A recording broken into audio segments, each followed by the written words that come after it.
All right, so now we're going to look at our weapon versus weapon in a new light. In several of the drills that we've been doing in lessons 6 and 7, our attacker defense has immediately opened up an escape route. So the drills we've been doing recently, we've been looking to build a gap, right, so that we could draw our weapon and get on this guy, okay? Now that gap can of course be used as an escape route. This point should not be overlooked in cases where we have a knife also. Since this lesson's empty hand concepts were converted from the knife concepts in lesson 4 and 5, they can easily be converted back to the knife concepts with modifications that open escape routes rather than ending with a finishing technique. One of the best ways to start this is to do the same thing with a knife in your hand and attempt to get in a slash at the neck or thrust of the upper thigh as you pass the threat in an attempt to escape. The thrust of the upper thigh would be especially useful if the threat is our drunken uncle or an out-of-control offspring. So I know I talk a lot about, mechanical cuts suck, okay? Well, that's in the beginning. I'm trying to teach you how to defend yourself against a lethal threat. Well, now, if you've been doing all the drills, you've acquired some skills. I mean, just looking at Scotty's old video and his video now, you can see how much he's progressed along the way. Now he is no longer a knife fighting, beginner. He's into an intermediate stage and probably a high intermediate stage at this point.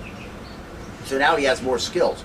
So now again, this is good because now when it's your drunken uncle and you don't want to kill him, or it's one of your out of control offsprings and you don't want to kill him, now you have a choice. Okay, so now you can just slash their leg and let them know, hey, I'm effing serious here. You need to cease and desist with what you're doing right now. And of course, with his legs slashed open and having a hard time moving around, it's going to be easier to convince him of his misdeeds, I guess, or whatever. So anyways, it is a fact of life that every lethal encounter does not have to be solved with a lethal force. Although sometimes that may be the only solution. As our skills increase, we will have more options to provide solutions to different and probably more common situations. However, we do not believe that biomechanical cutting offers a realistic solution against an unknown attacker. Again, some guy you don't know who you think is trying to kill you, okay, you need to end this attack, boom, now, okay? Now, there's some instances where I've been reading a book called The Little Black Book of Violence, okay? And in this book, they have a questionnaire that you're supposed to do before you start actually reading the book. So early chapters, they say stop here and go to the appendix and do the questionnaire. So I did the questionnaire. I did it with Scott. I did it with my 2 stepkids who are 15 and 16. And in some of these questions, I get flabbergasted by some of the answers. I mean, like, if one of the questions was like, if a relative is trying to kill you, could you kill them? And they both put down no. I'm like, if my mom's out of control, I'm gonna put her down. And that's just the way it is. If we're playing poker and she's playing with her rent money, I'm gonna take her rent money. I mean, that's the way I am. I play for real. And so, then I'm gonna tell her, okay, Mom, let this be a lesson to you. Stop gambling. Stop your freaking, degenerate gambling ways. Even though my mom don't gamble, right? They're from the Bible Belt. And they probably think I'm a sinner, in the business that I'm in. So anyways, whatever. So, you may not want to kill this person in front of you. And it's nice to have another tool in your bag. Now the problem is, here's the problem, is you and me now, some guy comes in the parking lot, pulls a knife on us, doesn't know that we already had our knife out, and he makes a lunge at us because we say something smart to him because we're not, in the mood for his ass. Yeah. And now he's lunging at us, and now we, double tap the wrist and whip one across his carotid, and he starts doing the funky chicken dance. Well, if they know that you took this course, they're going to be like, didn't you have another option? We looked at the text, and we saw the end of lesson 7, where you had less than lethal options. Why did you kill my client?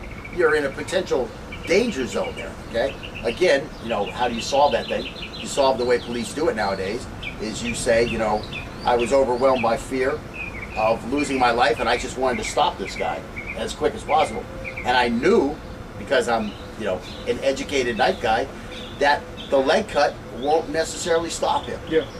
So that's why I went for the throat. Okay, so you still have that option. Now, what's the other thing they talk about in this Little Black Book of Violence is, you know, you're going to have to live with that decision the rest of your life, knowing that I probably could have just double tapped him, pushed him off, and ran away, but instead I took his life. So now you got to boo-hoo all night long, you know. So it all depends on who you are. You know, if you're a dysfunctional enough, if you're borderline sociopath enough, you're not going to be, you know, you're not going to be troubled by these minor details. You know, this is just going to be something that you're going to be able to, you know, it's just one guy's life. Boast about and, you know, putting in your tool bag for picking up chicks. You know. So, anyways, I digress. I'm a sick motherfucker. But anyways, those are your choices. Okay, I'm not telling you which one to do. I'm telling you that you can do the one that you think will most capably in the threat that you'll be able to live with in the future. Because I really don't want to call from your psychiatrist with your bill, you know, because you killed somebody, and you know these are all your decisions. I can't tell you what to do. I can just say, here's the tools. Think about what you're doing, and apply them in a way that you're going to be able to A, survive, and B, live with later on. I hate to see you hung yourself because you killed a guy with a knife who was trying to rob you. You know what I'm saying? Why didn't you just let him rob you in the first place? And then you could have just cried yourself at night about being a pussy. Yeah, it's a traumatic experience. Instead of killing yourself over a traumatic experience. The more traumatic experience. Then you're scared of everybody that walks up. Yeah, then you're scared of everybody. Oh my gosh, I'm gonna have to kill this guy. Then I'm gonna cry more at night. Then I'm gonna have to get more. What pills do they give people nowadays? Xanax. Xanax. I'm gonna have to take more Xanax. I got all kinds of problems. His family's suing me. I'm just gonna end it. I can't take it anymore. In the video! Alright, another digression, rambling. So anyways, ladies at work. Up there in Michigan, I think it was. And she's getting ready to close up shop. She works with some cheap-ass guy who didn't bother to put security cameras in the gas station. It's a gas station that closes at midnight, something like that. And the guy doesn't have security cameras there. It's getting ready to rain. I gotta make this quick. So anyways, the lady's getting ready to clean up. You know, everything is set up like she's getting ready to go home when they come to the crime scene, except there's nobody there. Okay, so obviously it's like late at night. She's getting ready to clean up because she got her little cleaning supplies that she cleans the counters off with. They're sitting there. Her purse is over here. Her cell phone is here. You know, that type of stuff. And all of a sudden, somebody comes in the store, and that's all they see. There's nobody there. So earlier, somebody said they had drove by and they saw a lady and the guy walking out towards a gray van. Just a regular, you know, like a Dodge, you know, van, family type van, like that type of stuff. That was the last anybody's seen from her. So obviously this guy was like one of these Ted Bundy skills. He goes in there and gives some sad ass story where he needs some help over by his car. She goes walking out to the car and stun guns her, maces her, just overpowers her, has a buddy sneak up behind and grab her, whatever. She's in this van and she's gone. I mean, this is the book, The Collector. If anybody's ever read that book, this is the Collector stuff. I mean, you know, this girl is definitely in a dungeon. Where did this come up from? I have what used to be like a septic tank here, and he's like, oh yeah, it could have been a dungeon. And then it made me think about this. But if this chick had a knife on her, if she'd have had a knife, just, I mean, a small folding blade, 3-inch blade, this stuff starts happening to her, and she gets her way out. Except for the stun gun. The stun gun would have been tough. Stun gun, boom, she drops down. But again, what could she use? I mean, taking a course like this, where you start thinking about what could happen to me. Where do I have to keep my eyes on this guy? Yeah. You know, this type of stuff is all awareness. I'm going to walk behind you. If this chick had any of those skills, she's at home with her baby right now. You know what I'm saying? But instead, where's she at? I don't even want to think. You can look on the internet and get some ideas about what's happening to her. Yeah, I mean, that Japanese tied up stuff, you know, it's just, you know. Not that I've ever looked at it. Not that I've ever looked at any of this stuff. You know, everything to me is funny. That's one thing I want to say. Everything in life is funny to me. Unless some shit happens to me. Then it's not funny. But everything else is funny. And after shit happens to me, it's funny later. Like when I get blown up or shot or cut. It's all funny later. But anyways, yeah, like he's saying, this is some serious shit right now because she's still missing. She's got a problem. It's a huge problem. But again, you know, little things. Definitely get your wife, your kids to read this book. I don't pimp a lot of stuff on my video here, but I really like this. There's two things I like to pimp. That is the Cold Steel Spartan blade. Buy this thing, buy it in numbers. It's a great blade. The steel sucks, but it's a great knife for fighting. I think it's perfect for the style that I teach. And if it's not perfect for your style, you're teaching a shitty style. But the other thing I'm going to pimp is this book, Little Black Book of Violence. Very good book. Very good book. Don't agree with everything they say. Again, another. Oh, what else did I pimp? I pimped Dawn Pentecost book, right? Yeah, right. But that's for free. Of course, yeah. You can steal that on the internet very easy, and you are stealing it when you do it. So that's a choice you have to make. But anyways, I don't advise anybody to do this. I advise you to make your own decisions based on a thorough evaluation of what ramifications, and you know, I don't want you hanging yourself because you sold Dawn Pentecost book. I'm just beating this one now, aren't I? Just hanging yourself. Okay. So anyways, Little Black Book of Violence. Everybody you know, have them read this stuff. I do too. I mean, you're exposing your back. Is it running right now? Okay, now Scott keeps saying I really disagree with this running away. I disagree with this running away. And he makes a good point because of the fact that you expose your flanks and your back while you're running away from this guy. I mean, that's very dangerous. I mean, you know, if you're in court and you have to explain something, well, I didn't want to cut his leg because while I'm cutting his leg, maybe he's cutting my throat because now my attention is down here, my hand is down here cutting his leg, and now guess what? My throat is exposed. So, I mean, I've done that in training 100 times, and my buddy always cuts my throat. So I don't want to do that. I don't want to get killed. So that's why I went for his throat. I went to his back, and I killed him. Because that's where I'm safe, away from this guy, and I've got to stop him because he's trying to kill me. All makes sense. On the other hand, you know, you may not be a person that wants to go there. You may want to risk giving your flank, giving your rear, exposing your neck, that type of stuff. You know, these are, you know, it's nothing's black and white. That's one of the things I like to tell people. Nothing's black and white. It's always shades of gray. I mean, way on this end it might be black, way on this end it might be white, but that is a huge chasm between black and white, which is shades of gray. Like our shirts. You call it gray? I call it green. Yeah, it's sort of good. Oh, we have black shirt. Okay, so anyways, listen, man, stop, stay back. I ain't got no problems with you, man. I don't know what your deal is. I'm gonna kill you. Okay, don't kill me. Pussy. That's what I do. Okay, listen, man, I ain't got no problems with you. I just need you to cease and desist. Back away. Stop, stay back, man.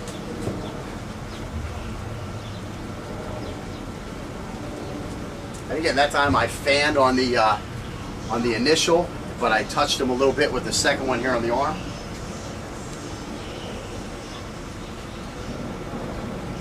Listen, just please do me a favor. I'm a skilled knife guy. I don't want to hurt you. I just want your money. Just leave me alone. I'm not giving you my money.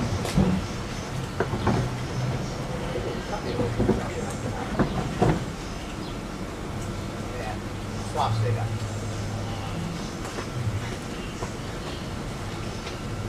Oh, the door. There's a key in it. Stop, stay back. Just leave me alone. Johnny.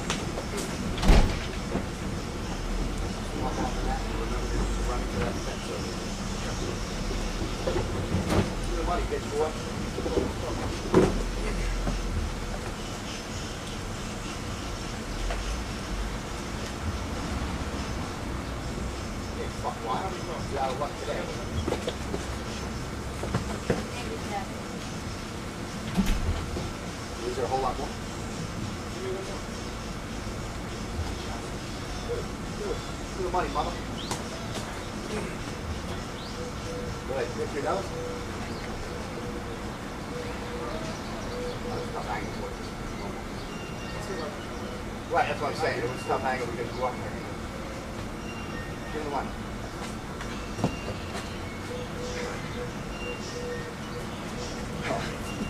So worst two scenarios of those was I got nicked in the arm here, and he got nicked on the nose.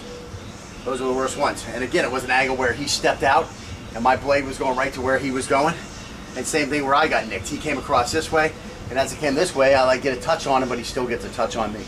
So again, you know, rule number one, Might get cut. you might get cut. So, and again, do you want to be running away or do you want to be standing in there after you got cut? It'd be nice to have that jump start on it. So again, you know, there's a million variables that you have to consider and come up with a plan that's going to work for you. That's what this is really all about. And that's it for lesson 7. Yeah. We got 8 and 9. 8, we're just going to look specifically at the Chinese fighter. And 9, we're going to specifically look at the forward grip fighter.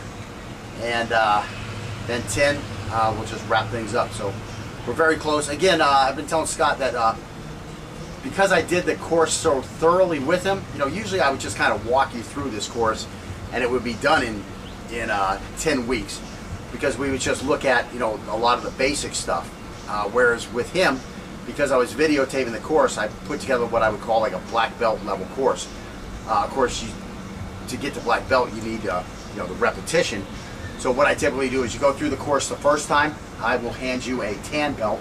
You go through the course a second time, I will hand you a green belt. You go through the course a third time, I will hand you a brown belt. And you go through the course a fourth time, and then I will hand you a black belt. And again, I don't care how good you are at the end. What I care is that you understand all the concepts and you went through all the drills and, you know, you're as best as you can be. You know what I'm saying? Everybody is different. Everybody is going to have different skill levels, different capabilities, that type of stuff. And what I'm really worried about are you as good as you can be? Well, then you should be a black belt. I mean, you put in the work. You earned it. Okay. Now, you know, it's going to be easier to convince him of his misdeeds, I guess, you know, or whatever. So, anyways, it is a fact of life that every lethal encounter does not have to be solved with a lethal force. Although sometimes that may be the only solution. As our skills increase, we will have more options to provide solutions to different and probably more common situations. However, we do not believe that biomechanical in cases where we have a knife also. Since this lesson's empty hand concepts were converted from the knife concepts in lesson 4 and 5, they can easily be converted back to the knife concepts with modifications that open escape routes rather than ending with a finishing technique. One of the best ways to start this is to do the same thing with a knife in your hand and attempt to get in a slash at the neck or thrust of the upper thigh as you pass the threat in an attempt to escape. The thrust of the upper thigh would, and probably a high intermediate stage at this point. So now he has more skills. So now again, this is good because now when it's your drunken uncle and you don't want to kill him, or it's one of your out of control offsprings and you don't want to kill him, you know, now you have a choice. Okay, so now you can just slash their leg and let them know, hey, I'm effing serious here. You know, you need to cease and desist with what you're doing right now. And of course, with his leg slashed open and having a hard time moving around, be especially useful if the threat is our drunken uncle or an out of control offspring. So I know I talk a lot about, you know, mechanical cuts suck, okay? Well, that's in the beginning. I'm trying to teach you how to defend yourself against a lethal threat. Well, now, if you've been doing all the drills, you've acquired some skills. I mean, just looking at Scotty's old video and his video now, you can see how much he's progressed along the way. Now he is no longer a knife fighting, you know, beginner. He's into an intermediate stage. And all right, so now we're going to look at our weapon versus weapon in a new light. In several of the drills that we've been doing in lessons 6 and 7, our attacker defense has immediately opened up an escape route. So the drills we've been doing recently, we've been looking to build a gap, right, so that we could draw our weapon and get on this guy, okay? Now that gap can of course be used as an escape route. This point should not be overlooked.